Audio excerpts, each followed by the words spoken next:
امام شافعی رحمۃ اللہ علیہ اتنے بڑے عالم تھے مگر ابتدائی جوانی میں یتیم ہو گئے تھے. اب جب والد سر پہ نہیں تھا تو والدہ کے پاس خرچ کرنے کے لیے کچھ ہوتا نہیں تھا، تو امام شافعی رحمۃ اللہ کی والدہ ان کو کاغذ قلم خرید کے نہیں دے سکتی تھیں. امام شافعی رحمۃ اللہ فرماتے ہیں کہ میں بڑے بڑے جانوروں کی ہڈیاں تلاش کرتا تھا، اونٹ کی ہڈیاں، بڑے جانور کی ہڈیاں، بیل کی ہڈیاں، ان کی جو رانوں کی ہڈیاں ہوتی ہیں وہ بڑی بڑی ہوتی ہیں.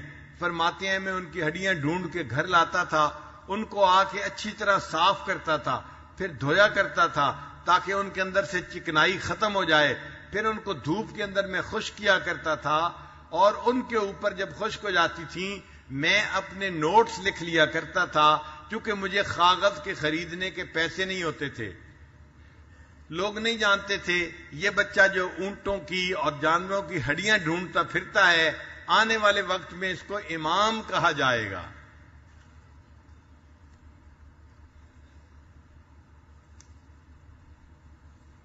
فرماتے ہیں کہ میں نے حج کیا، مجھے مینا میں ایک بوڑھا ملا. اس بوڑھے نے مجھے دیکھتے ہی کہا اے نوجوان تم میری دعوت کو قبول کرو. امام شافعی رحمۃ اللہ فرماتے ہیں میں نے کہا بہت اچھا، میں نے آپ کی دعوت قبول کی.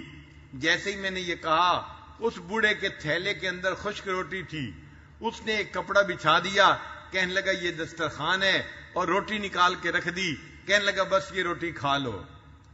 امام شافعی رحمۃ اللہ فرماتے ہیں میں نے بے تکلف روٹی کھانی شروع کر دی.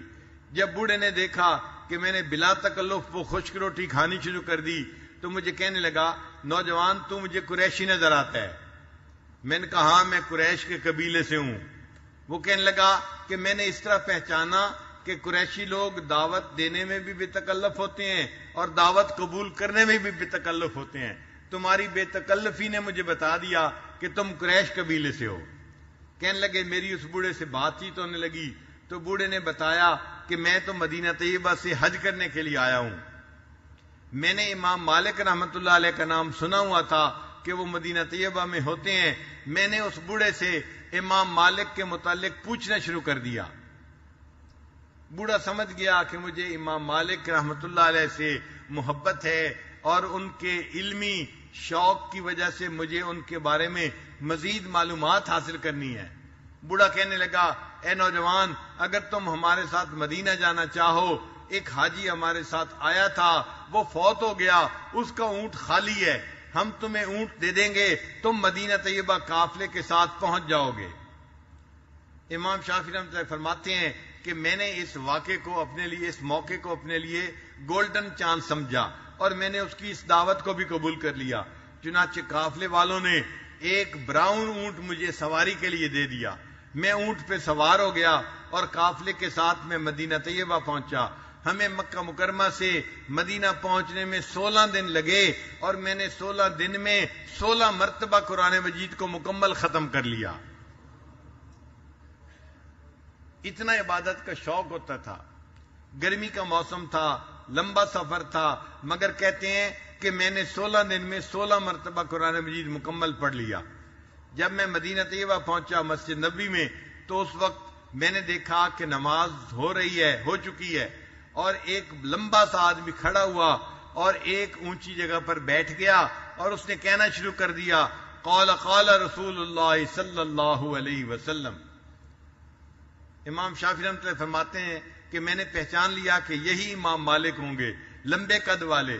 انہوں نے ایک چادر باندھی ہوئی تھی اور دوسری چادر اوڑھی ہوئی تھی. سلا ہوا لباس نہیں تھا، بس 2 چادریں تھیں. حدیث پڑھانے بیٹھ گئے. امام شافعی رحمۃ اللہ فرماتے ہیں میں بھی اس کے درس میں بیٹھ گیا اور میں نے بھی احادیث سننی شروع کر دی. تھوڑی دیر کے بعد امام مالک رحمۃ اللہ نے حدیثیں لکھوانی شروع کی. تو جب حدیث لکھوانی شروع کی تو جو لوگ وہاں تھے ان کے پاس کاغذ قلم تھے، انہوں نے کاغذ قلم سنبھالے اور حدیث کی املاء شروع کر دی. محدث جب حدیث بیان کرتا ہے اور طلباء سن کے لکھتے جاتے ہیں اس کو حدیث کی املاء کہتے ہیں. وہ کہتے ہیں کہ میں چاہتا تھا کہ میں بھی طلباء کی طرح حدیث لکھوں، مگر میرے پاس نہ قلم تھا نہ کاغذ تھا. میں فقط حدیث سنتا رہا اتنے میں نے دیکھا میرے سامنے صف کے اوپر ایک تنکا پڑا ہوا تھا. امام شافعی کہتے ہیں کہ میں نے اس تنکے کو اٹھا لیا اور اس تنکے سے اپنی ہتھیلی کے اوپر حدیث لکھنے شروع کر دی تاکہ مجھے طلباء کے ساتھ مشابہت حاصل ہو جائے. اب طلباء اپنی قلم دوات میں ڈالتے اور سیاہی لیا کرتے تھے اور میرے پاس تو قلم تھی نہیں. فرمانے لگے میں اس تنکے کو اپنے منہ میں لگاتا، یعنی اپنے ہونٹ سے لگاتا تاکہ میرے ہونٹوں سے تری لگ جائے اور یہ سیاہی کی مانند ہوگی، اور اس کے بعد میں اپنی ہتھیلی پہ وہ حدیث لکھتا تھا. امام مالک رحمۃ اللہ علیہ بھی مجھے دیکھتے رہے کہ باقی لوگ تو کاغذ پر لکھ رہے ہیں اور یہ ایسا طالب علم ہے جو نووارد ہے اور یہ اپنی ہتھیلی پر لکھ رہا ہے. کچھ دیر کے بعد اگلی نماز کا وقت ہوا تو امام مالک رحمۃ اللہ نے مجلس برخاست کر دی. اب لوگ وضو کرنے کے لیے چلے گئے، میرا وضو تھا، میں وہیں پہ بیٹھا رہا. جب امام مالک رحمۃ اللہ نے دیکھا ہے کہ یہ نوجوان یہیں بیٹھا رہا، انہوں نے مجھے اپنے پاس بلایا. میں ان کے پاس گیا، مجھے کہنے لگے اے نوجوان تو ہتھیلی پہ کیا کر رہا تھا، مجھے دکھاؤ. جب میں نے دکھایا تو ہتھیلی پہ کچھ نہیں لکھا ہوا تھا. امام مالک رحمۃ اللہ نے فرمایا کہ یہ تو حدیث کے ادب کے خلاف ہے، تم کیا کر رہے تھے؟ میں نے عرض کیا حضرت میں غریب آدمی ہوں، لکھنے کے لیے کاغذ قلم میرے پاس نہیں ہے، مگر میں طلباء کے ساتھ مشابہت چاہتا تھا. آپ کے طلباء قلم اور کاغذ پر لکھ رہے تھے، میں حدیث کو سن رہا تھا، لیکن حقیقت میں میں اس حدیث کو اپنے دل کے اوپر لکھ رہا تھا، میں اس کو یاد کر رہا تھا. امام مالک رحمۃ اللہ خوش ہو گئے، کہنے لگے اچھا نوجوان، اگر تم حدیث کو یاد کر رہے ہو تو میں نے پوری مجلس میں جتنی احادیث لکھوائی ہیں اگر تم آدھی بھی سنا دو تو میں سمجھوں گا کہ تم بڑے قابل آدمی ہو. امام شافعی رحمۃ اللہ فرماتے ہیں انہوں نے آدھی سنانے کی فرمائش کی اور پوری مجلس میں جتنی احادیث لکھوائی تھی میں نے پوری کی پوری تمام احادیث ان کو وہیں پر سنا دی. تو امام مالک رحمۃ اللہ بڑے خوش ہوئے اور کہنے لگے کہ تم میرے مہمان بنو. پھر وہ مجھے اپنے گھر بھی لے گئے اور میں ان کے گھر پر مہمان بھی رہا، گھر سے کھانا بھی کھاتا رہا. کون جانتا تھا کہ یہ طالب علم جس کے دل میں اتنی طلب ہے علم کی، آنے والے وقت میں اس کو امام شافعی کہا جائے گا.